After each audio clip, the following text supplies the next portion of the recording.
¿Qué tal, amigos? Tengan ustedes muy buenas noches. Los saluda Ricardo Monteagudo desde Lima a través de la señal de Perú TV.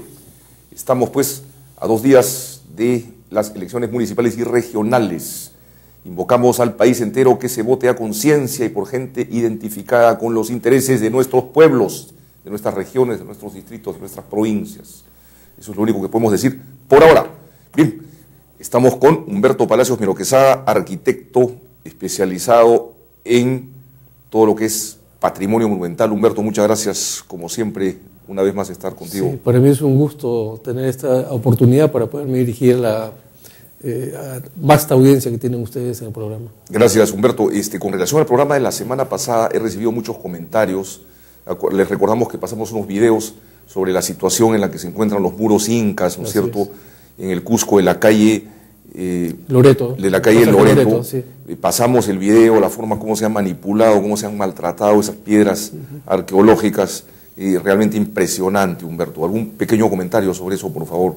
Sí, como no, en realidad el tema está en la conciencia que debe haber por parte de las autoridades que tiene que ver con la conservación del patrimonio, en supervisar los trabajos que hacen permanentemente en centros históricos como Cusco, Patrimonio de la Humanidad.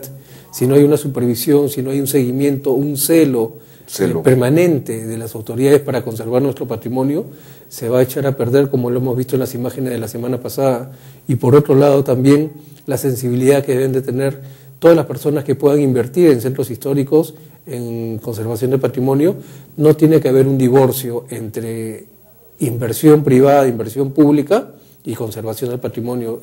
Todo lo contrario, si se puede amalgamar, digamos, estas dos oportunidades para poder seguir avanzando y conservando el patrimonio en buena hora.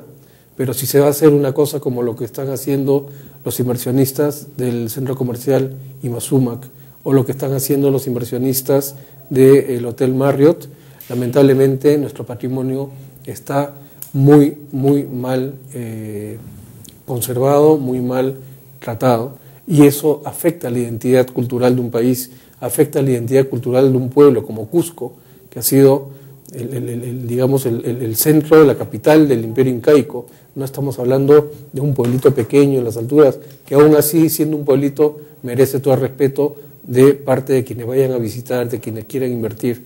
Pero estamos hablando de la capital arqueológica de América, estamos hablando de un sitio de patrimonio de la humanidad y estamos hablando de un sitio que tiene que seguir, digamos, la normatividad nacional e internacional para la conservación de sitios de patrimonio de la humanidad.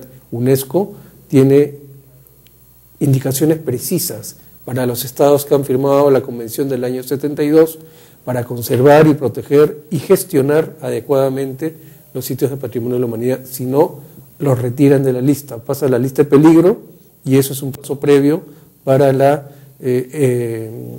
eliminación, digamos, del sitio, y eso realmente sería una vergüenza a nivel internacional, por cuanto nosotros no seríamos capaces de poder gestionar nuestro patrimonio en el país. La modernidad, digamos, debe llegar también al manejo del patrimonio monumental. Hablamos de que estamos entrando en un periodo de modernidad en el país, de cierta bonanza económica, pero también, digamos, la modernidad tiene que llegar, creo Humberto, al buen manejo del patrimonio monumental. Por supuesto, ¿no? Tiene por qué haber un divorcio entre la inversión, la modernidad, siempre y cuando se siga el respeto de la normatividad que existe para poder intervenir en centros históricos. Se puede hacer arquitectura nueva en centros históricos, pero tiene que seguirse una serie de reglamentos que existen para que no se disturbe, digamos así, una manzana que ha tenido connotaciones virreinales.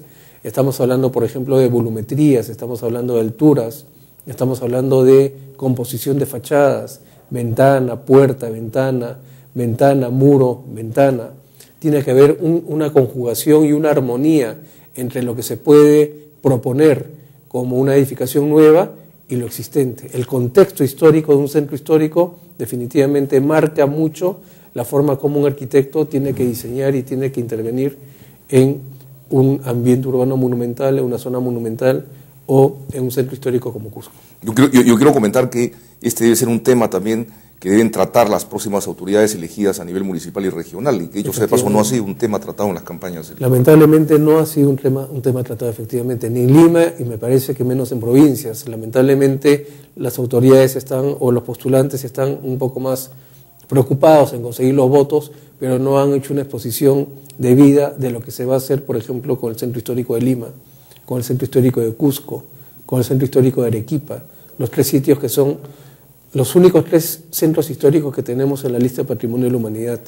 Y ha debido haber un debate, ha debido un intercambio de ideas, ha debido haber una exposición de ideas del equipo técnico que acompaña a los postulantes para ver cómo se trata, cómo se gestiona y qué es lo que se piensa hacer de aquí en adelante con estos sitios tan importantes para el país. Humberto, cuando hablamos de modernidad en el manejo del patrimonio monumental, yo pienso que el objetivo es, digamos, que estos 3 centros históricos que has mencionado se manejen como se maneja una ciudad como Roma, los pueblos importantes de España, en fin. Pienso que así debería manejarse este patrimonio, no sé, con ese celo, con esa minuciosidad.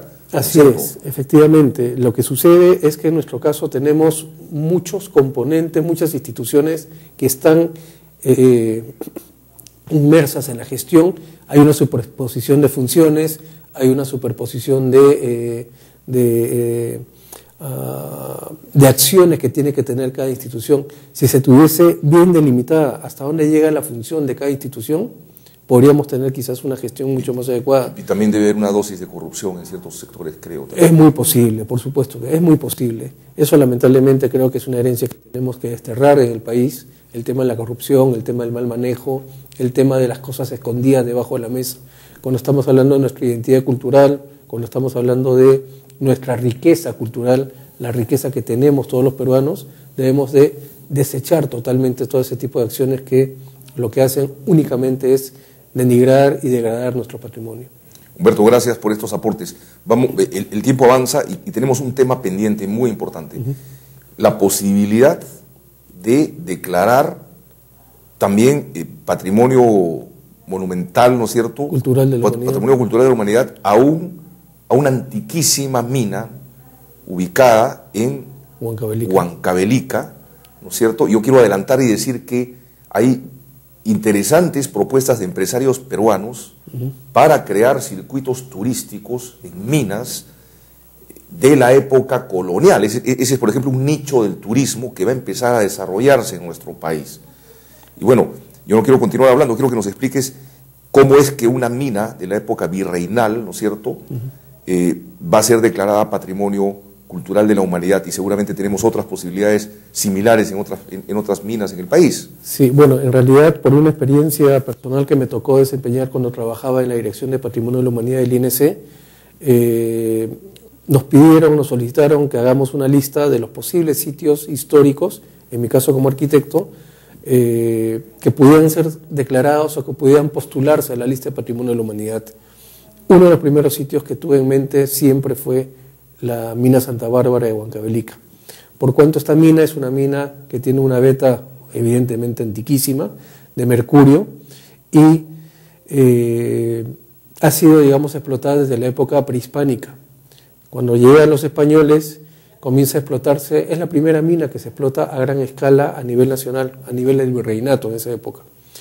Antiguamente, antes del descubrimiento por parte de los españoles de esta mina, el mercurio para procesar la explotación y la pureza de la mina, de las minas de oro y plata que existían a nivel nacional en el virreinato, traían el mercurio desde Eslovenia, Europa, o si no desde Almadén, en España. Y evidentemente el viaje desde Europa a América. Disculpa, Humberto, me piden un cortecito, sí. Vamos a un corte comercial y regresamos. Perdón, estamos con Humberto Palacios, arquitecto experto en temas de defensa del patrimonio monumental. Okay.